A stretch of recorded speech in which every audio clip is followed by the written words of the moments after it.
It is really difficult to find the origins of Jiu-Jitsu. Some people say that it originated in India, other accounts talk about Chinese influences, but irrespectively of the origins, the Jiu-Jitsu art evolved in Japan in the 17th century.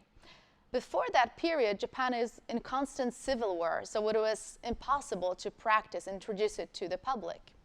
So with more peaceful times lying ahead, there was a way for Jiu-Jitsu to then be shown to the people. A very talented student of Jiu-Jitsu named Jigoro Kano came up with his own school, which he named Kodokan Judo. And he introduced a series of safety measures to make sure that the battles were not as deadly as they used to be centuries ago. So he, for example, introduced the belt system, although at the time we only had black belts and white belts, and then other belts came after that. So Jigoro Kano introduced that system, which became very popular as people saw its effectiveness.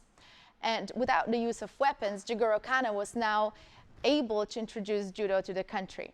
It actually became so popular that it became part of the law enforcement training, and it became a martial arts, national martial art of Japan.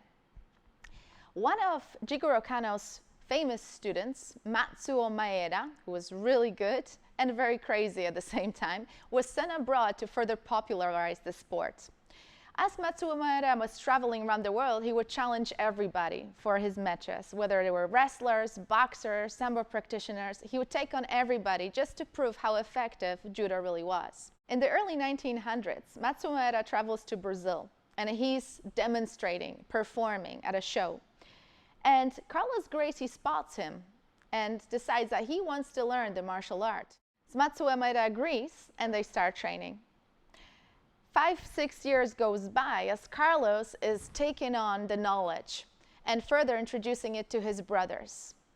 This is the way Jiu-Jitsu started really evolving into what we call nowadays Brazilian Jiu-Jitsu, as it grew within the Gracie family. One of Carlos's brothers, Helio Gracie, wasn't as physically strong, so he wasn't able to perform all the takedowns. So he then introduced more groundwork into the arts, using leverage to tackle bigger opponents. And this, many people say, allowed for the Jiu-Jitsu to develop as a ground game. And so the sport started spreading across the Gracie family and beyond. And with the introduction of mixed martial arts, it became even more popular as Jiu-Jitsu practitioners prove its effectiveness to the wider audience. Nowadays, Jiu-Jitsu is one of the fastest growing sports, spreading all around the world. Today, I have the privilege and honor to show you the techniques from the Roger Gracie Academy in London, where we're being taught by Roger Gracie and Mauricio Mota Gomez, his father. And I'm very privileged because it's learning from the source from that Gracie lineage.